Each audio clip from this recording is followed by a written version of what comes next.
François, bonjour. J'ai trois petites questions à te proposer.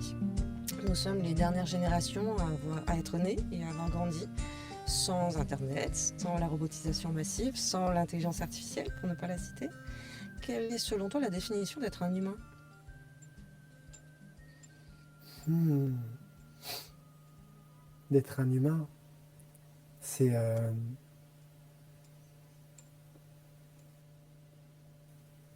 d'être un humain, c'est d'être une âme incarnée avant tout sur Terre, hein. C'est avant tout d'être une âme, avant d'être un être, avant qu'il y ait une forme, qu'il y ait une créature, qu'il y ait une définition. C'est avant tout un être divin. Qu'est-ce que selon toi nous aurions à préserver, à garder pour l'humanité de demain?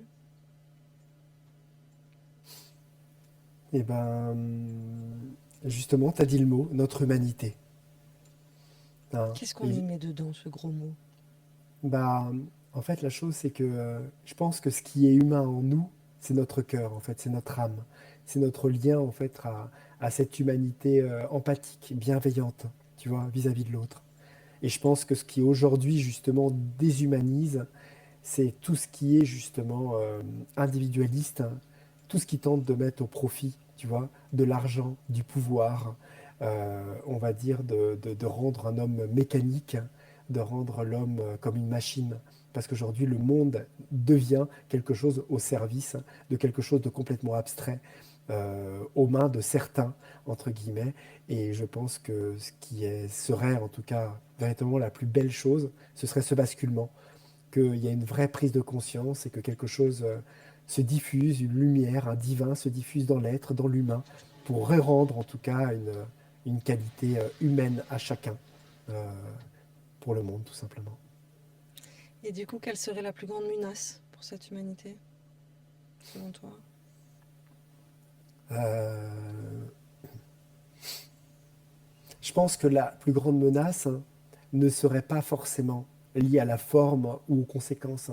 Elle serait plutôt liée au fait que les gens perdent, en tout cas leur reliance, hein, que les gens perdent le goût à leur aspiration, perdent le goût de la relation, perdent le goût même d'apprendre à se connaître, d'aimer, entre guillemets, et qu'il y ait quelque chose qui nous divise.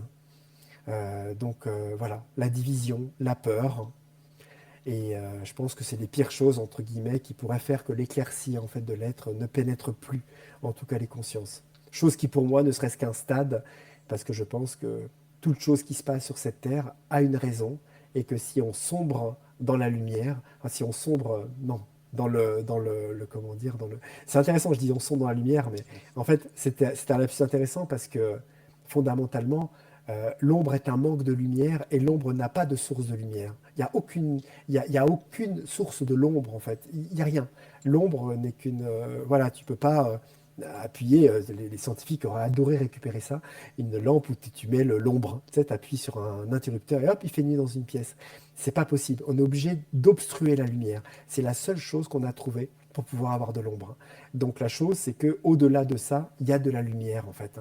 Tout est lumière. Donc si entre guillemets, il y avait une menace et il y avait, entre guillemets, on va dire ça comme ça, une ombre qui serait présente et les pires conséquences qu'on peut imaginer, pour moi, ce ne serait qu'un temporellement un espace, un stade pour l'humanité important pour lui, pour pouvoir grandir et prendre conscience de ce qui lui manque et pouvoir révéler un jour euh, voilà, les espaces qui l'auront fait souffrir et s'en débarrasser une fois pour toutes.